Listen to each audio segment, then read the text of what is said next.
Ooh, this is going to be a pretty interesting one, guys. I'm going to do something for you guys, and this is what I wanted to do with all three systems.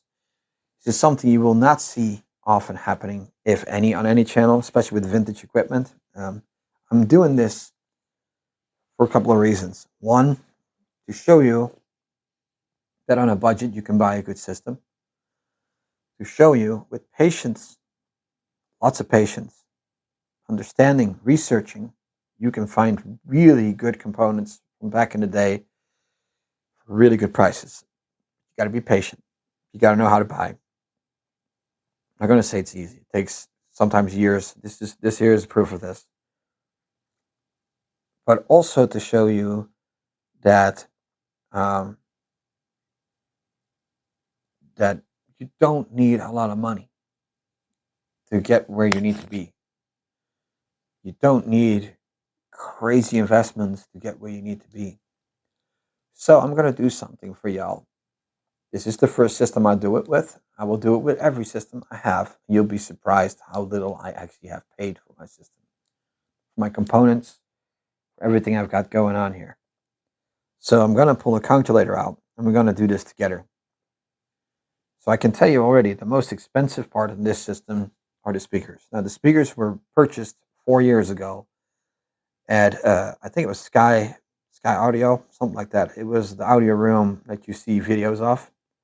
They had a pair. I saw these speakers, and this was always on my bucket list. I wanted to try a 500L. I wanted to. A friend of mine at the time was like, "Dude, can't believe you found one. We finally found one in black."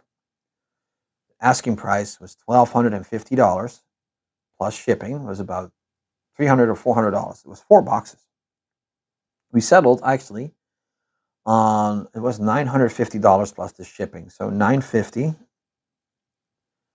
plus 400. That's good. 400. It's 1350 for the speakers.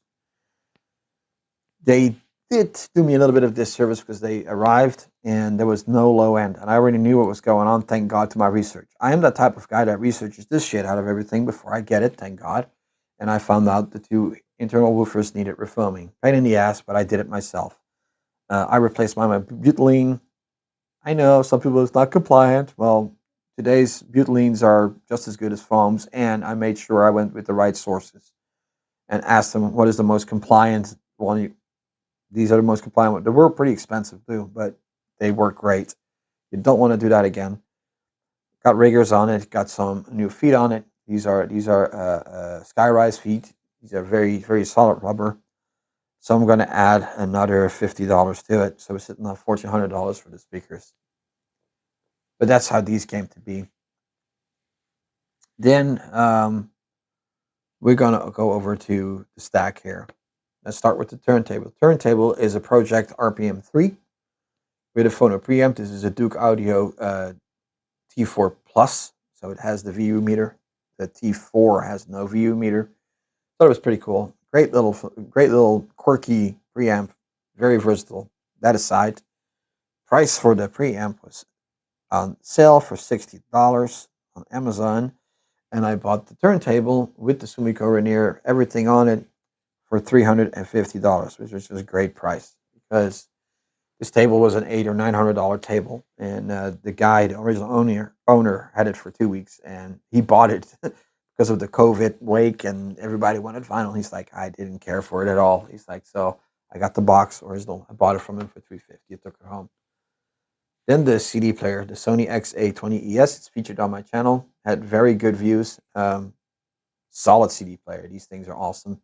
I bought that one for $100 on eBay, and the reason why I bought it for so low, it had some issues. The tray was stuck, that type of stuff. So I lubed it, took it out. Still, sometimes has a quirk with reading, but it's very sporadic. But once it plays, it plays. It's fine. It's a great player. $100. Then we go to the streamer here. Now the streamer is probably the most cheapest part in here. It was a $35 LDAC streamer that I got from Amazon. It's not the best in terms of stability, but it works. It's good enough for this system. I'm usually listening to CDs and my vinyl anyways, but it works good with LDAC as well. Once in a while, depending on how much is going on here, it might not distort, sorry, interrupt briefly, but it's very rare. 35 bucks. I don't even know what the brand of this thing is. I can't see it, but whatever. Then my pride and joy is the Audio Research LS3. It's a line stage 3 preamp. This I had for a very good price. Found this on eBay through a friend of mine that suggested, hey, try it out with these speakers because I had a lot of matching problems with these speakers. But this here changed everything. I bought that one for $640. That's including shipping. Then we go into some more price items here. So we have two MC100 KT88 amplifiers here. Those are dual monos. Um, and the MC100Bs, Yashin. Um, Very nice amplifiers, honestly. But they're not enough by themselves. Not one is enough to run this. Now, this is a very unique type of amplifier. You can switch it to an integrated amplifier. So these two are actually integrated stereo amplifiers that you can switch to a power brick. So it's pretty interesting. Um, so both were bought for $750 a piece. However, I got refunded one completely. So that is plus 750. And the reason why I got it refunded, on eBay, the guy said, well, technician went through it, it's clean, everything works great, blah, blah. But it arrived in a piss poor state. It was extremely dirty. All the tubes were basically done. Had to replace the whole tube complement.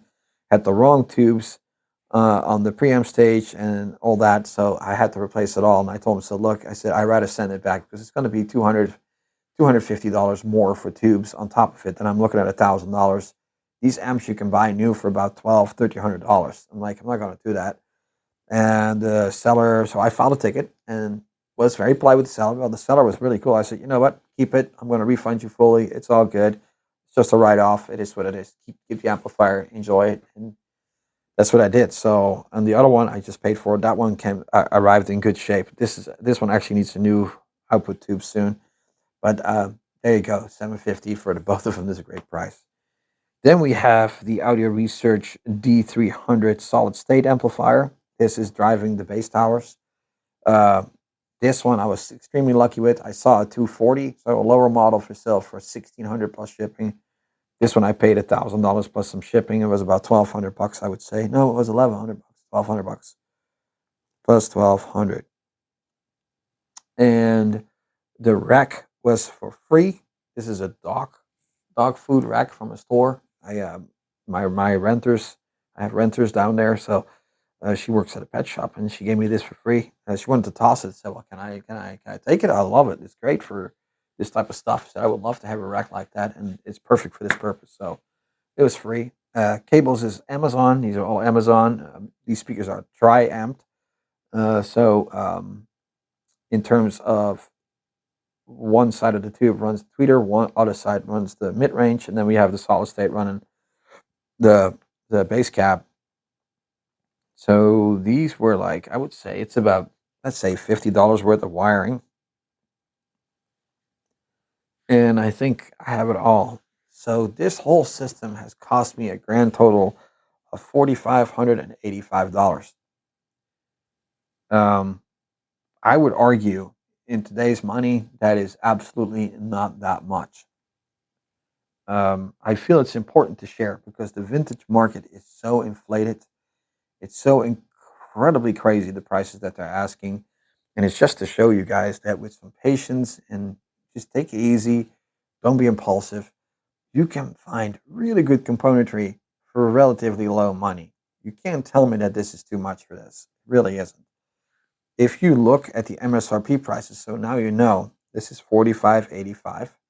Now we're going over some MSRP prices that I know from my head. This speaker was 4,500. The Rosewood version of this was $5,000. Was a $500 upcharge. Each of these tubes, they go for 1,200 average. That's without the shipping, but let's just do 1,200. So plus 1,200. It's already $2,400 just worth of amplifiers. Then we have this one. This actually went up in price. Audio Research is kind of known for that. When they release an amplifier, then they go up during inflation and stuff. The last known price of this amplifier was $3,990, something like that. Then we have the LS3. I believe it was close to 1,200, no, $1,000. Let's say 1,000, if memory serves me right when that thing came out, around $1,000.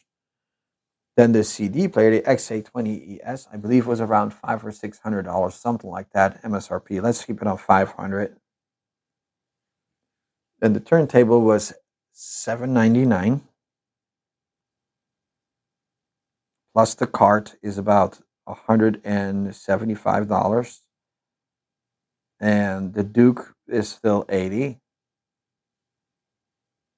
That's the normal price for it. So now we summed this up. I didn't even do the streamer because it's like $34. So MSRP, we're talking about a $13,444 system. That's legit, but this stuff costs one time or another. So I bought it for less than one third. Now I've gathered this. This is just to show you guys that you don't have to spend massive amounts of money to get a very good system together. You got to be patient. You got to relax. Don't be impulsive and do your research. There's tons of things you can do before you buy. If a deal seems to be too good to be true, it's usually too good to be true. So pay attention to the state of things. And above all, don't buy it because you think you're going to make tons of money later on. Buy it because you really want it. Buy it because you think it's good stuff. Just do your research. And there you go. So if people think that I spend too much, let me know. I feel I didn't, especially if you consider for 4.5 grand these days, you buy a mid tier speaker brand new, you cannot even afford a MoFi for that. So I mean, it's all in all, this here was a no brainer for me.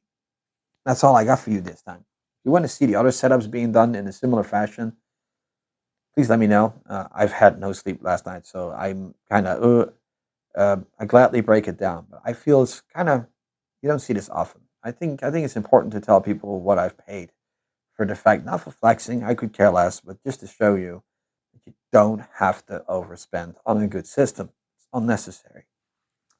Thanks for watching.